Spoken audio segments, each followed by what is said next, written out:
Hello everyone, Fabio Santos here again. I'm gonna show you today another variation of the handstand progression. So at this stage, you are really comfortable of going onto the wall, onto the handstand. And what we're trying to achieve here is not only get yourself ready, shoulder, arms and upper body physically, but also mentally as well, to be stepping away from the wall to a normal handstand. So this drill is gonna help you to do that. Let's break it down. So at the moment I'm doing at home on a chair. Ideally, you'd like, if you're doing on the gym, one of those squat jumping box. That's ideal because you will be able to go all the way around.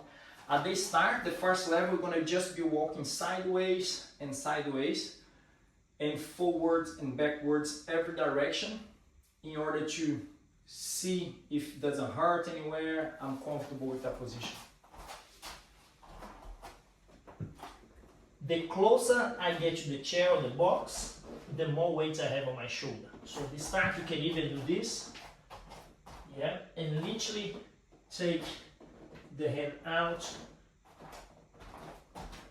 okay, and you can also move forward, go backwards, move forward, go backwards. That would be our first stage. If it doesn't hurt, I'm comfortable with it, and then I'm gonna progress.